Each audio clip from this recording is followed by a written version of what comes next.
Привет, мой любознательный зритель! Меня зовут Blackbat. Я уже ответила на все ваши вопросы. Поехали! Первый вопрос. Почему у человека появляется страх? Для начала выясним, что же такое страх. Страх – это внутреннее состояние, обусловленное грозящим реальным или предполагаемым бедствием. В определенной степени страх является естественной и необходимой реакцией. Он выполняет защитную функцию. Когда мозг чувствует опасность, он выбрасывает адреналин, который в свою очередь вызывает реакцию «бей или беги». Это огромный выброс адреналина, который можно ощутить в подложечной области. Он заставляет нас так или иначе реагировать на воспринимаемую опасность, либо оставаться и противостоять, либо спасаться бегством.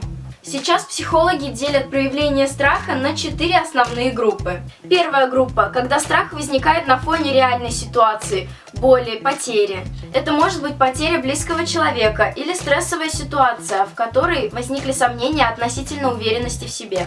Вторая группа, когда страх возникает благодаря или вместо какой-либо другой эмоции. Вместо злости или заботы, также благодаря эмоциональному возбуждению или радости.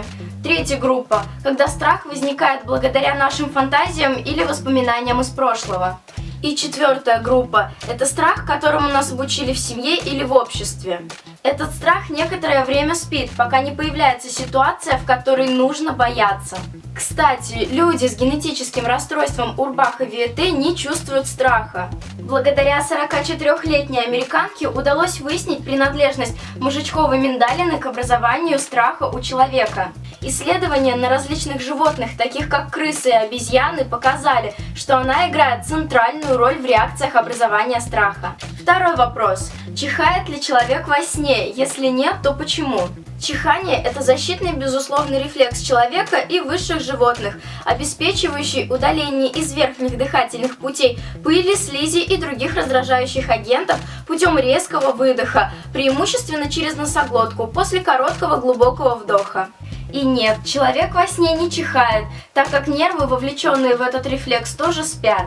И это означает, что если человек действительно спит, чихать он не будет. Зато многие чихают при воздействии яркого света, когда выщипывают брови, при физической активности или сильном эмоциональном возбуждении. Также очень опасно сдерживать чих, зажимая нос. Это может привести к разрыву барабанной перепонки и кровеносных сосудов, и даже были случаи, когда это приводило к слепоте. Так что не сдерживайте чих, а носите с собой носовой платок. Третий вопрос. Как и когда определили радиус Земли? Первым определил радиус Земли греческий ученый Эратосфен примерно в 250 году до нашей эры. Эратосфен жил в Египте в городе Александрия. Он догадался сравнить высоту Солнца в один и тот же момент времени в разных городах.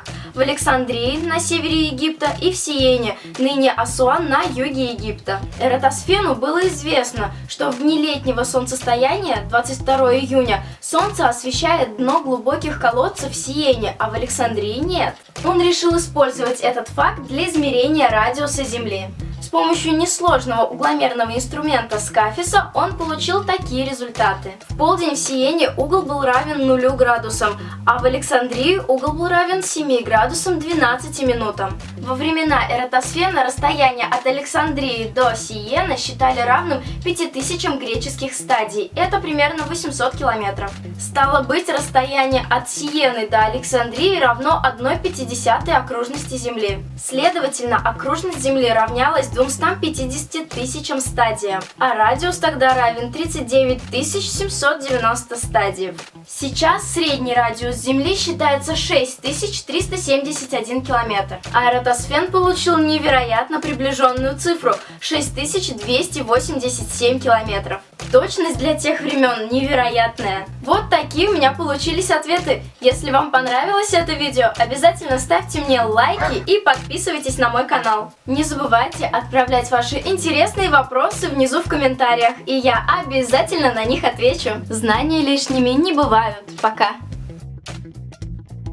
Или вместо...